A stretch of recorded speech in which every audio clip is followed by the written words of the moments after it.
बिस्मिल्लाहिर्रहमानिर्रहीम। अस्सलामुअलैकुम। आज सेक्शन 1 का हमारा तीसरा लेक्चर है जिसमें हम कंप्रेसिबिलिटी के मुतल्लिक पढ़ेंगे।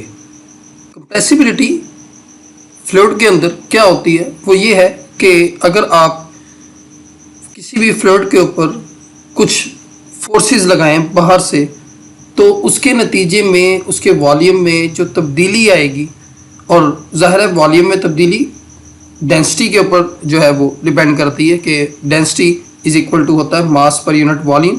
तो वॉल्यूम और डेंसिटी के दरमियान जो रिलेशन है वो इन्वर्सली प्रोपोर्शनल का है। तो लिहाजा जब वॉल्यूम चेंज होगा तो लाजमी तौर पर डेंसिटी भी चेंज होगी, तो वो कहलाती है कंप्रेसिबिलिटी। तो कंप्रेसिबिलिटी की डेफिनेशन क्या है कि बाहर की फोर्सेस लगाने की वजह से किसी भी फ्लूइड के ऊपर जो उसका वॉल्यूम तब्दील होता है, और वॉल्यूम तब्दील होने की वजह से जो डेंसिटी तब्दील होती है वो कहलाती है जी कंप्रेसिबिलिटी। कंप्रेसिबिलिटी को मज़ीद समझने के लिए ये कुछ टर्मिनोलॉजीज़ हैं जिसको समझना हमारे लिए ज़रूरी है, कि जिसमें सबसे पहले स्ट्रेस है, फिर स्ट्रेन है। स्ट्रेस के मुतालिक हमने कल भी काफ़ी बात की अपने पिछले लेक्चर में, लेक्चर नंबर 2 में, कि स्ट्रेस जो है वो दरअसल रीस्टोरिंग और डिफॉर्मिंग फोर्स होती है पर यूनिट एरिया। ये दरअसल प्रेशर से सिमिलर क्वांटिटी है। मज़ीद इसकी कुछ टाइप्स होती हैं। इसी तरह स्ट्रेन जो है वो क्या है, strain is the change in shape पर ओरिजिनल शेप, यानी कि आप ओरिजिनल शेप के नतीजे में उसके बाद फिर जब उसमें कुछ तब्दीलियाँ ले आते हैं, तो अगर आप उसकी रेशो देख लें तो वो क्या कहलाती है जी, स्ट्रेन कहलाती है। यानी कि यहाँ पर एप्सिलॉन से रिप्रेजेंट किया गया स्ट्रेन को, और इसमें डेल्टा एल है, डेल्टा एल ओवर एल, मतलब कि किसी भी चीज़ की लेंथ में तब्दीली और उसकी ओरिजिनल लेंथ। तो ये आपके पास क्या होती है, स्ट्रेन होती है। शेप, वॉल्यूम, कोई भी चीज़ आप स्ट्रेन में ले सकते हैं रेशियो में। तो इसकी जो है मज़ीद कुछ टाइप्स हैं। इसकी टाइप्स पढ़ने से पहले हम मॉडुलस ऑफ इलास्टिसिटी को पढ़ते हैं कि वो क्या होता है। ये रेशियो होती है स्ट्रेस टू स्ट्रेन, यानी कि आप किसी भी चीज़ का स्ट्रेस, उसके ऊपर लगने वाला स्ट्रेस फाइंड आउट कर लें, और फिर वो जो उसमें तब्दीली आई है उसकी जो है वो ओरिजिनल के मुताबिक वो तब्दीली ले लें जो कि स्ट्रेन कहलाती है। तो अगर आप इन दोनों चीज़ों की रेशियो फाइंड आउट करें तो ये मॉडुलस ऑफ इलास्टिसिटी कहलाती है, जिसको हम ई से रिप्रेजेंट करते हैं। स्ट्रेस को हम सिग्मा से रिप्रेजेंट करते हैं और स्ट्रेन को हम एप्सिलॉन से। तो आपके पास जो इलास्टिक मॉडुलस का जो फार्मूला बना वो ये हुआ कि सिग्मा ओवर एप्सिलॉन। इसके बाद हम types of modulus of elasticity देखते हैं कि 3 किस्में हैं आपके पास मॉडुलस ऑफ इलास्टिसिटी की। सबसे पहले यंग्स मॉडुलस, नंबर 2 पर बल्क मॉडुलस, और नंबर 3 पर मॉडुलस ऑफ रिजिडिटी। ये टाइप्स डिपेंड करती हैं लेंथ पर, वॉल्यूम पर और शेप पर। यानी कि यंग्स मॉडुलस ये है कि अगर आप किसी भी बॉडी के ऊपर जो है वो स्ट्रेस अप्लाई कर रहे हैं और उसके नतीजे में उसकी लेंथ चेंज हो रही है, तो आप उनकी रेशो फाइंड आउट कर लें, यानी कि उसके ऊपर लगने वाली स्ट्रेस ओवर उसके ऊपर बॉडी के ऊपर लगने वाली स्ट्रेन, यानी कि उसकी अपनी असली हालत के मुकाबले में कितनी तब्दीली आई, तो उस रेशियो से आप यंग्स मॉडुलस को फाइंड आउट कर सकते हैं। इसी तरह बल्क मॉडुलस अगर आपने देखना हो तो वो दरअसल वॉल्यूम में तब्दीली होती है कि आप रेशियो निकाल रहे हैं कि आपने एक फ्लूइड के ऊपर स्ट्रेस अप्लाई किया है, स्ट्रेस अप्लाई करने के बाद उसके नतीजे में जो वॉल्यूम में उसकी तब्दीली आई है, तो वो आप तब्दीली की रेशियो ले लें, यानी कि स्ट्रेन फाइंड आउट कर लें, और फिर आप उससे बल्क मॉडुलस फाइंड आउट कर सकते हैं। तो बात ये है कि यंग्स मॉडुलस में लेंथ तब्दील होती है, बल्क में जो है वो वॉल्यूम, और मॉडुलस ऑफ रिजिडिटी में आपके पास शेप का जिक्र है जिसको आप शेयर भी कहते हैं। अब हम चलते हैं कंप्रेसिबिलिटी की तरफ। Compressibility is the change in volume due to change in pressure. ये आसान लफ्जों में ज़रा बात की गई। देखिए यहाँ पे हम जब नोट्सों के ऊपर से डेफिनेशन पढ़ रहे थे, वहाँ पर हम बात कर रहे थे कि इसके ऊपर फोर्स लगेगी, तो फोर्स ही तो दरअसल आपके पास यहाँ पर लिक्विड्स में प्रेशर है, क्योंकि आपने ज़ाहिर है किसी भी एक ख़ास वॉल्यूम पर, एक ख़ास एरिया पर फोर्स लगानी है, तो वो प्रेशर होगा। तो उस प्रेशर अप्लाई करने के नतीजे में उस फ्लूइड के वॉल्यूम में जो तब्दीली आएगी वो कंप्रेसिबिलिटी कहलाती है। इसका दूसरा पॉइंट जे compressibility of liquid is inversely related to its volume modulus of elasticity, कि जो कंप्रेसिबिलिटी होती है वो इन्वर्सली प्रोपोर्शनल होती है किसके, वॉल्यूम मॉडुलस के। और वॉल्यूम मॉडुलस ऐसा मॉड्यूल कि जिसमें वॉल्यूम तब्दील होता है, हम उसको नाम देते हैं बल्क मॉडुलस का। इसको यहाँ से मजीद नोट्स से पढ़ते हैं कि the compressibility of the fluid is expressed by its bulk modulus of elasticity, कि कंप्रेसिबिलिटी जो है वो बयान हो सकती है उसी के बल्क मॉडुलस से। Let V be the volume and P be the pressure of the fluid. हम फर्ज कर लेते हैं कि वी हमारा उस फ्लूइड का वॉल्यूम है और उसके ऊपर अप्लाई होने वाला जो प्रेशर है वो P है। If the pressure is increase to P plus del P, यानी कि प्रेशर में कुछ तब्दीली आई है, हम प्रेशर को बढ़ा रहे हैं। पहले उसके ऊपर जो है वो एटमॉस्फेरिक प्रेशर लग रहा था, अब हमने उसके ऊपर कुछ मजीद प्रेशर अप्लाई किया है, जिसको आपके लगाने वाले प्रेशर को हम डेल्टा P से रिप्रेजेंट कर रहे हैं। तो अब ओवरऑल प्रेशर कितना लग रहा है, P, वो जो एटमॉस्फेरिक प्रेशर था, और फिर उसके बाद जो आपने लगाया वो डेल्टा P है। या उसमें हम इस तरह सिंपल सी बात करें कि हम प्रेशर में थोड़ी सी चेंज लेकर आ रहे हैं, तो अब आपके पास जो प्रेशर का रिलेशन बनेगा P प्लस डेल P होगा।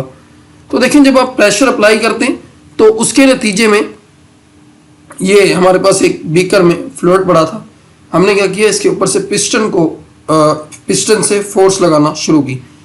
तो जब फोर्स लगाएंगे इसका वॉल्यूम क्या हो जाएगा, डिक्रीज हो जाएगा।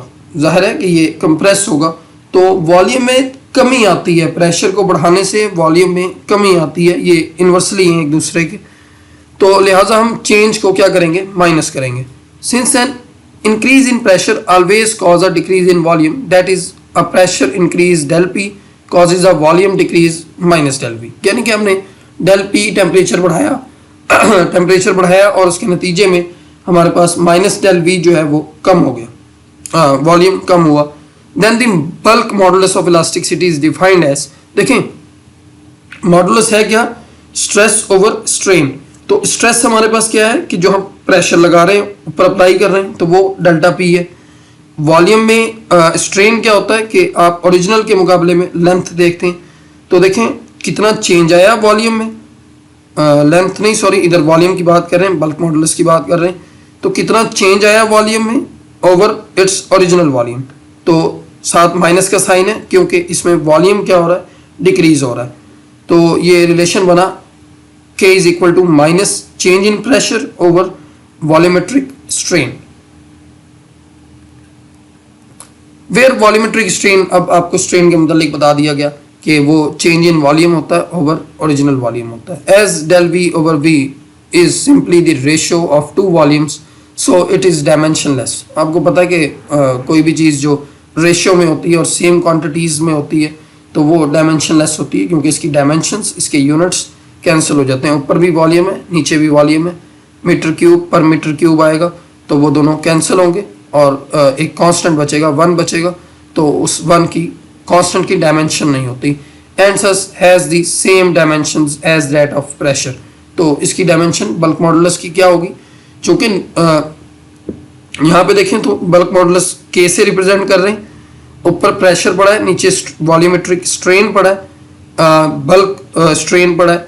तो आप ये देख सकते हैं कि इसकी चूंकि कोई यूनिट्स नहीं है, इसकी कोई डायमेंशन नहीं है, तो लिहाजा K के यूनिट्स डिपेंड्स करेंगे ओनली ऑन प्रेशर। देखिए यहाँ पे अब एक बॉक्स है जिसके ऊपर आप जो है वो प्रेशर अप्लाई कर रहे हैं, हर सरफेस के नॉर्मली प्रेशर अप्लाई किया जा रहा है। तो आपने इस बॉक्स का वॉल्यूम चेंज कर दिया, दरअसल ये है कंप्रेसिबिलिटी। तो अगर आप इन द लिमिट यहाँ से पढ़ना शुरू करें कि in the limit as delta V approaches to 0, equation 1 becomes K is equal to minus del P over dV over V, या आप इसको D कर दें उधर डेल्टा की जगह पर, या फिर आप क्या करें, इसके साथ लिमिट लगा दें कि डेल V अप्रोच कर रहा है किसको, 0 को। तो बात वही है कि हम तब्दीली बहुत मिनिमम सी कर रहे हैं, तो यहाँ पर D जो है वो रिप्रेजेंट कर रहा है कि यहाँ पे वॉल्यूम के अंदर तब्दीली जो है वो बहुत छोटी है। तो the bulk modulus of elasticity K can also be expressed in term of pressure. तो देखिए प्रेशर अप्लाई करने पर ही हमारे पास इस बॉक्स का वॉल्यूम जो है वो कम हुआ है। तो हम क्या करते हैं, बल्क मॉडुलस को हम प्रेशर की टर्म्स में भी लिख सकते हैं और डेंसिटी की टर्म में भी लिख सकते हैं। कैसे, वो देखते हैं कि हम जानते हैं कि डेंसिटी इज इक्वल टू क्या होती है, मास पर यूनिट वॉल्यूम। तो हम अगर आप ये करें कि डेंसिटी में चेंज कर लें, और चेंज किस तरह करते हैं, हम डी उसके साथ लगाते हैं, यहाँ पर एक वॉल्यूम से डिवाइड करवा दें, एक वॉल्यूम से हम मल्टीप्लाई करवा दें, तो ये डी वी और यहाँ पर क्या आ जाएगा, वी स्क्वायर। डी सिर्फ इसलिए लगाया क्योंकि हम यहाँ पर भी क्या कर रहे हैं, चेंज कर रहे हैं, यानी कि डी बाद में अप्लाई किया। यहाँ पर पहले एक वॉल्यूम से डिवाइड करवा दें, एक से मल्टीप्लाई करवा दें, फिर क्या कर लें जी, डी से मल्टीप्लाई करवा दें, दोनों तरफ चेंज ले लें दोनों तरफ से। यहाँ पे माइनस साइन आपके पास रिप्रेजेंट कर रहा है कि वॉल्यूम प्रेशर अप्लाई करने पर क्या हो जाता है, कम हो जाता है। ये चूंकि हम डेंसिटी का रिलेशन लिख रहे थे इसलिए यहाँ पर माइनस का साइन नहीं है। चूंकि डेंसिटी चेंज होगी और डेंसिटी में चेंज जो है वो आएगा वॉल्यूम के डिक्रीज होने पर, तो इसलिए यहाँ पर ये माइनस लगा। तो यहाँ पर देखें कि मास पर यूनिट वॉल्यूम यहाँ पे दोबारा क्या होता है, रो होता है, तो डी रो बराबर हो गया minus rho D V over V. ये जो स्क्वायर है यहाँ पे एक वी इस डी वी के नीचे लिखा। अगर आप इस रो को उधर ले जाकर डिवाइड करवा दें तो देखिए आपके पास रिलेशन बनेगा minus D V over V is equal to D rho over rho. तो इक्वेशन 2 आपकी क्या बन गई, आप डी पी की जगह पर डी रो ओवर रो लिख सकते हैं, और वो जो रो है वो इधर आके मल्टीप्लाई हो गया। तो ये हमने क्या किया, बल्क मॉडुलस को प्रेशर और इन टर्म ऑफ डेंसिटी में लिखा। यहाँ पे नोट में कुछ बातें लिखी गई है कि जो जितने भी फ्लूइड्स हैं वो तमाम के तमाम कंप्रेसिबल होते हैं, लेकिन कुछ ऐसे भी हैं कि जिनकी कंप्रेसिबिलिटी नहीं होती या वो नेग्लेक्टेबल होती है, तो हम उसे नेग्लेक्ट कर लेते हैं और वो फिर इनकम्प्रेसिबल फ्लूइड होता है। इसी तरह the bulk modulus of elasticity is used as a measure of the compressibility of liquid. तो जाहिर है हमने अभी देखा कि बल्क मॉडुलस से हम किस तरह लिक्विड्स की कंप्रेसिबिलिटी फाइंड आउट कर सकते हैं कि उसके वॉल्यूम में कितना चेंज आया, उसके ऊपर कितना प्रेशर अप्लाई हुआ। तो ये हमारे पास काम आता है किसके लिए, कंप्रेसिबिलिटी को मेजर करने के लिए। इसके बाद एक बहुत ही अहम टर्म वो है जी विस्कोसिटी। तो विस्कोसिटी दरअसल गाढ़ेपन को कहते हैं कि कोई भी फ्लूइड कितना गाढ़ा है, कितना डेंस है। इसकी साइंटिफिकल डेफिनेशन है, the viscosity of a fluid is a measure of its resistance to deformation. Deformation क्या होती है कि चीज़ की हालत को बदल देना, उसमें कुछ तब्दीलियां ले आना।